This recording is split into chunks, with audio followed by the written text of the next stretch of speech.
حضرت عائشہ صدیقہ رضی اللہ تعالیٰ عنہ فرماتی ہیں میں نے نبی پاک صلی اللہ تعالیٰ علیہ وآلہ وسلم کو مرض وصال تک دیکھا ہے، حضور کے وصال تک، کہ حضور قرآن پاک کی آخری 2 سورتیں پڑھ کے سورت فلق اور ناس اپنے ہاتھوں پہ پھونکتے تھے، پھر جسم پہ ملتے تھے۔ قرآن پاک میں شفا ہے۔ اب تو لوگوں نے دم درود کو اس کو بڑا ہلکا سا کام سمجھ لیا۔ ویسے بھی یہ عاملوں کے ہتھے چڑھ گیا، ملنگوں کے ہتھے چڑھ گیا، کاروبار بن گیا، تجارت بن گئی۔ ورنہ قرآن پاک کی آیات پڑھی جائیں تو حضور نے فرمایا سورہ فاتحہ میں شفا ہے، اس میں کرم ہے۔ یہ چیزیں جو بڑی ہمارے لیے سود مند تھی، فائدہ مند تھی، ہم چھوڑ گئے۔ ایک بڑی خوبصورت حدیث ہے، سنیے گا۔ حضرت ابو سعید خدری رضی اللہ تعالیٰ عنہ حدیث کے راوی ہیں، بخاری میں موجود ہے۔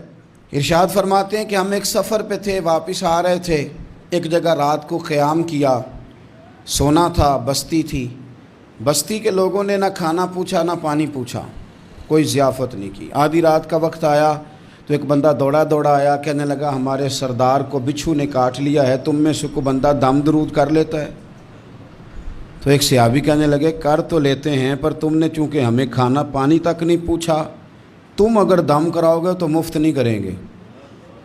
بخاری پڑھ رہا ہوں، پیسے لگیں گے۔ کتنے پیسے؟ بکریوں کا ایک ریوڑ پورا۔ شارحین نے لکھا 40 بکریاں۔ کنے دمہ دیاں؟ او بھائی اس سے کوئی بندہ جواز نہ لے کہ پیسے لینے جائز ہیں، اس سے جواز نہ حاصل کرے۔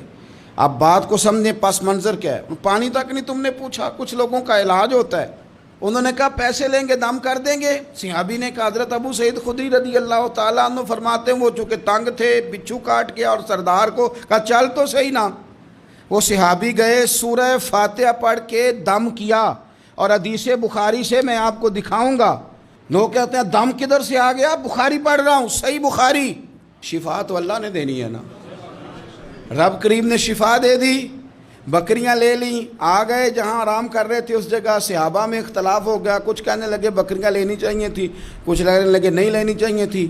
حضرت ابو سعید خدری رضی اللہ تعالیٰ عنہ فرماتے ہیں پھر ہم نے فیصلہ کیا چپ کر کے سو جاؤ، صبح حضور کی بارگاہ میں جائیں گے۔ اگر کریم نے کہا لینی چاہیے تھی پھر تو موج بن گئی، اور اگر کہا نہیں لینی چاہیے تھی تو بکریاں ہانک کے واپس کر جائیں گے۔ مسئلہ کیا ہے؟ کہتے ہیں صبح گئے حضور کی بارگاہ میں، جا کے مسئلہ عرض کیا، یا رسول اللہ انہوں نے بھی پانی کوئی نہیں پوچھا تھا، ہم نے بھی کہا دم کریں گے تو پیسے لیں گے، تو ہم نے یہ بکریاں لی ہیں۔ شارحین لکھتے ہیں 40 تھی شاید۔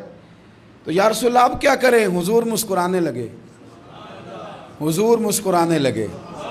جس کے گچھے سے لچھے جڑے نور کے، ان ستاروں کی نزہت پہ لاکھوں سلام، اور جس کی تسکین سے روتے ہوئے ہنس پڑیں، اس تبسم کی عادت پہ لاکھوں سلام، اور ان کی باتوں کی لذت پہ بے حد درود، ان کے خطبے کی ہیبت پہ لاکھوں سلام۔ حضور مسکرانے لگے، اور مسکرا کے پوچھا اچھا پڑھا کیا تھا؟ یا رسول اللہ سورہ فاتحہ۔ فرمایا سکھائی کس نے تھی؟ کہا یا رسول اللہ آپ نے۔ فرمایا پھر آدھی بکریاں میری ہیں آدھی تمہاری ہیں، پر میرا حصہ نکالو نا۔